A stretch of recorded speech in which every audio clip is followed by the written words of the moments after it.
이제 조국 민정비서관이 이제 민정수석이 이제 부탁을 해가지고 한 거거든요. 근데 이런 거 같은 경우에는 사실 벌금형 정도 나옵니다, 보통 일반적으로. 그래서 조금 괘씸죄가 많이 작용을 했다라고 좀 봐야 될 것 같아요. 검찰이 구형도 엄청 세게 했고 뭐 징역형까지 했다라는 거는 최강욱에 대한 어떤 감정. 그런데 지금 대법원의 판결은 뭐냐면 그것을 받아들인 거예요. 증거 능력을 인정을 한 겁니다. 네. 그럼 조국 전 장관이 지금까지 했던 재판 전략, 즉 이 증거 자체가 증거로 채택되면 안 됩니다라는 재판 전략을 수정해야 되거든요. 조국 전 장관 아들에게 허위 인턴 증명서를 써준 혐의로 재판에 넘겨진 민주당 최강욱 의원. 1, 2심에서는 의원직 상실형에 해당하는 징역 8개월에 집행유예 2년을 선고받았는데요. 오늘 그 마지막 대법원 판결이 있었습니다. 이 얘기부터 좀 해보겠습니다. 자, 먼저 박주희 변호사, 이 사건 좀 정리를 조금 하고 갈까요? 네, 이 사건은 일단 2017년으로 거슬러 올라갑니다. 네. 2017년에 이 조 전 장관의 부인 정겸심 교수로부터 부탁을 받고 최강욱 의원은 자신이 운영하던 법무법인에서 조 전 장관의 아들이 인턴을 했다라고 하면서 인턴 확인서를 작성을 해줬습니다. 네. 그러나 검찰은 실제로 인턴을 하지 않았다라는 거죠. 그래서 허위 인턴 증명서를 작성을 해서 이 대학원의 입시 업무를 방해했다라는 혐의로 이 최강욱 의원을 기소를 했습니다. 그런데 1심에서는 징역 8개월에 집행유예 2년이 선고되었고요. 네. 항소심 역시 같은 판결을 했습니다. 결국 최 의원의 상고로 대법원에 올라갔는데요. 그리고 그 대법원에 올라간 지 오늘에서야 최종 판결이 나왔습니다. 그렇지만 대법원도 특별한 변화가 없었습니다. 대법원 역시 원심을 확정을 했고요. 공직선거법상 금고 이상의 형을 받게 되면 당연 무효가 되거든요. 그렇죠. 그렇기 때문에 지금 징역 8개월에 집행유예 2년이 지금 확정이 되었기 때문에 결국 최강욱 의원은 의원직을 상실하게 되었습니다. 자, 이 최강욱 의원이요, 지난 1, 2심 판결 후에 유감을 표명을 했거든요. 먼저 그 전의 모습 좀 보고 오겠습니다. 즉시 항소해서 진실을 밝히기 위해서 노력하고 재판부도 인정한 것처럼 주말과 휴일에 나와서 일을 한 것, 또 체험 활동을 한 것, 이것이 정말 취직을 준비하는 인턴을 전제로 한 확인서에 해당하지 않기 때문에 허위라고 볼 수밖에 없는 것인지, 그것이 상식에 부합하는 것인지 상급심의 현명한 판단을 구하겠습니다. 공소하실은 여러분이 아시는 것처럼 일체 활동을 한 바가 없다는 것입니다. 또 활동을 했다는 사실이 있다는 것을 확인하고도 그것을 제가 별도로 기록하지 않았다라는 것을 이유로 들고 있습니다. 어떤 학생의 인턴 활동에 대해서 사적인 사무실에서 그렇게 공식 기록을 남겨가면서 인정하는 것인지, 그게 상식적으로 늘 당연하게 받아들여져 온 것인지, 과연 법원의 판단 기준이 일반적으로 법이 정하고 있는 경험칙에 맞는 것인지, 이 부분에 대해서 굉장히 유감으로 생각합니다. 자, 김준일 에디터, 이랬던 최강욱 의원이 오늘 대법원에서 집행유예형이 확정이 돼서 의원직을 잃게 됐습니다. 오늘 판결에 대해서 좀 논평을 좀 부탁드릴까요? 뭐 일관되게 법원에서는 계속 이제 허위 인턴 증명서를 발급을 했다라고 했고 여러 가지 이제 증거들이 이제 나왔잖아요. 네네. 그 부분에 있어서 이제 최강욱 의원이 부인은 했지만은 결국은 그 부분이 이제 일관되게 좀 받아들여진 것 같습니다. 제가 조금 뭐 저는 최강욱 의원에 대해서 뭐 지지하거나 전혀 그렇지 않고 사실 별로 안 좋아합니다만, 예, 이 부분은 조금 그런 것 같아요. 그러니까 이게 인턴 증명서를 위조한 거는 맞는데 이게 징역형을 할 정도인가? 그러니까 쉽게 얘기를 하면은 최강욱 의원이 2017년 10월에 지금 이걸 한 거거든요. 네. 그리고 공직기강 비서관으로 가는 거는 2018년 9월이에요. 그러니까 야인이었어요. 민간인이었습니다. 네네. 사실은 근데 그때 이제 조국 민정비서관이 이제 민정수석이 이제 부탁을 해가지고 한 거거든요. 근데 이런 거 같은 경우에는 사실 벌금형 정도 나옵니다, 보통 일반적으로. 그래서 조금 괘씸죄가 많이 작용을 했다라고 좀 봐야 될 것 같아요. 검찰이 구형도 엄청 세게 했고 뭐 징역형까지 했다라는 거는 최강욱에 대한 어떤 감정 이런 것들이 좀 구형에서도 실리고 전체적으로 봤을 때는 좀 세게 나왔다. 뭐 이런 거는 좀 지적을 할 수 있을 것 같습니다. 박주희 변호사, 이거는 좀 법조인한테 한번 물어보고 싶어요. 구형이라든지 판결에 이렇게 좀 괘씸죄 같은 게 좀 성립이 될 수 있어요? 제가 봤을 때는 이 업무방해죄 자체가 사실은 뭐 법정형이라든지 죄질 자체가 가벼운 범죄는 아닙니다. 왜냐하면 지금 뭐 위계라는 거죠. 허위 인턴 증명서를 발급했다라는 건 위계로서 다른 사람의 업무를 방해했다는 거기 때문에 사실 굉장히 그 죄질로서는 굉장히 높은 범죄고 다만 괘씸죄라기보다는 그 당시에는 분명히 변호사였지만 계속 그 법정에서 반성하지 않는 모습이라든지 아니면 사실을 부인하는 모습이라든지 이런 부분에 있어서 반성의 기미라든지 아니면 뭐 양형이라든지 이런 부분이 반영이 된 것이지 뭐 의원에 대한 뭐 괘씸죄라든지 아니면 뭐 표적 수사라든지 이런 부분이라고 좀 해석하기는 좀 어려울 것 같습니다. 그랬다라고 하면 1심과 2심과 그리고 대법원까지 어떠한 변화라도 있었어야 되는데 3심에 그 일관되게 지금 판결이 나왔다라는 거에 대해서는 이 수사라든지 재판 자체에 대한 어떠한 성격이라든지 어떠한 경향성은 반영되지 않은 것 같습니다. 그렇군요. 자, 오늘 대법원 판결 이후에 확정 판결 이후에 최강욱 의원의 목소리도 저희가 준비했거든요. 그 얘기 좀 듣고 오겠습니다. 현재 대한민국의 사법 시스템이 내린 결론이니까 제가 존중할 수밖에 없고요. 그렇지만 아쉬움이 많이 남는 것도 사실입니다. 맞습니다. 결론적으로도 사실은 이번 전원합의체 판례를 통해서 그간에 이렇게 남용되고 좀 무분별하게 이루어져 왔던 압수수색의 절차나 또 피의자의 인권 보장과 관련한 좀 획기적인 진전이 있는 판결이 나오기를 기대했는데 결국 뭐 헛된 기대가 된 것 같습니다.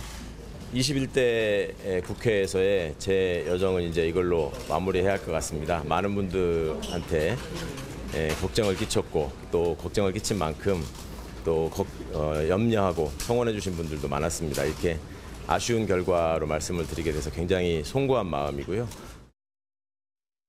이종우 시장님, 지금 조국 전 장관이 자녀 입시 비리 혐의 등으로 해서 1심에서 징역 2년 선고받고 이제 항소심 앞두고 있는데 네. 자, 오늘 이 대법원의 확정 판결 조국 전 장관 항소심에도 영향이 있겠죠? 오늘 판결에 가장 좀 당혹해할 사람이 저는 조국 전 장관이라고 생각해요. 왜냐하면 최강욱 지금 의원과 조국 전 장관은 같은 재판 전략을 갖고 있었거든요. 네. 다시 말씀드려서 정경심 교수가 은닉하려 했던 PC 저장 매체의 증거 능력 인정 여부입니다. 즉 이것을 김경록 씨한테 조국 부부가 넘겨요. 은닉하라고. 그런데 이것을 지금 김경록 씨가 임의로 검찰에 제출했거든요. 그렇죠. 지금 조국 전 장관은 이렇게 주장을 하고 있는 겁니다. 저 피압수자는 전데요. 그러니까 저희한테 묻고 하시지 않으셨잖아요. 즉 김경록 씨는 피압수자가 아니다. 이 저장 매체의 소유자가 아니다라는 겁니다. 그런데 지금 대법원의 판결은 뭐냐면 그것을 받아들인 거예요. 증거 능력을 인정을 한 겁니다. 네. 그럼 조국 전 장관이 지금까지 했던 재판 전략, 즉 이 증거 자체가 증거로 채택되면 안 됩니다라는 재판 전략을 수정해야 되거든요. 그 자체가 항소심에 저는 영향을 미칠 거라고 생각을 합니다. 그렇군요. 자, 오늘 최강욱 의원의 대법원 확정 판결에 대해서 정치권에서도 얘기가 나왔거든요. 그 목소리 좀 듣고 오겠습니다. 최강욱 의원 대법원 선고 예정돼 있는데 법정 같은 게 오래됐잖아요. 어떻게 보고 계십니까? 굉장히 오래 끈 사건이고요. 법에 따른 결과가 나오길 기대합니다. 대법원이 최강욱 의원에 대한 징역형 집행유예를 확정했습니다. 사필 규정입니다. 김명수 사법부가 퇴임을 앞두고 사실상 마지막 판결만은 상식으로 돌아온 것을 다행이라고 생각합니다. 그러나 너무 오래 끌었습니다.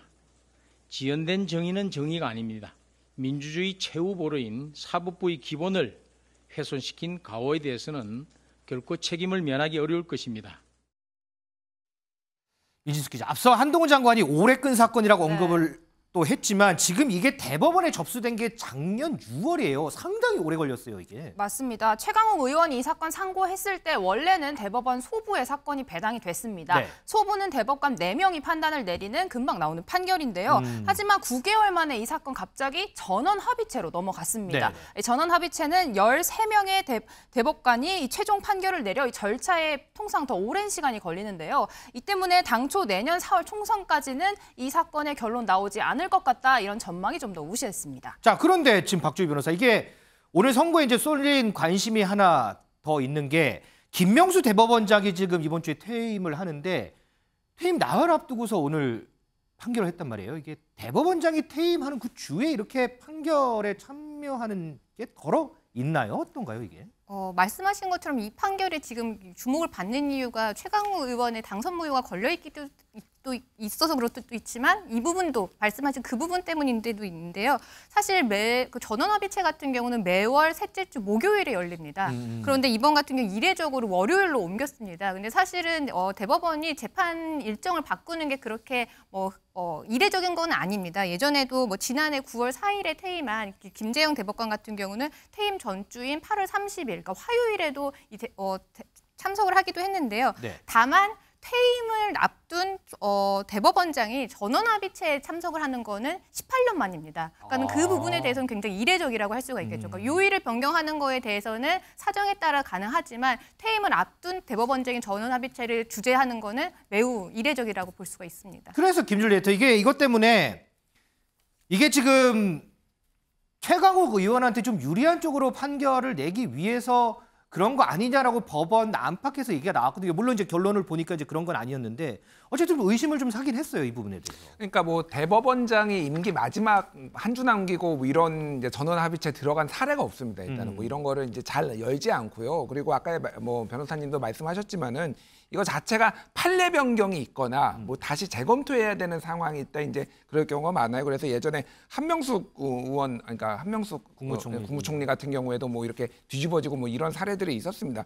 근데 지금 전체적으로 보면은 13명 중에 저는 요 성향에 대해서 100% 제가 신뢰하진 않습니다만 보수가 7, 진보가 6 이렇게 분류가 되더라고요. 결과적으로 보면은 그 분류대로 결과가 나온 게 아닌가 그렇게 보여집니다. 이종훈 시장 보시기에는 어떠세요? 이제 특히나 다 보니까 김명수 대법원장이 코로나 확진이 걸려가지고 지금 좀 요양을 해야 되는데 그럼에도 불구하고 지금 오늘 재판에 참여를 했거든요. 이게. 네, 그렇습니다. 지금 코로나19로 대통령이 지금 만찬을 원래 그 오부 요인을 하려고 했는데도 불구하고 코로나19로 인해서 취소가 되지 않았습니까? 근데 거기는 못 가겠다고 하고 이렇게 그 대법원 전원 합의체 판결에 참석을 한 것을 두고 사실 여러 가지 어떤 얘기가 나왔습니다. 그런데 제가 보기에 결과를 놓고 또 판단한 거지만 지금까지 재판 지연과 관련돼서 얼마나 말이 또 많았습니까? 그리고 또 대법원과 관련해서 지금 국민의힘과 관련된 재판들은 굉장히 빨리빨리 진행이 돼갖고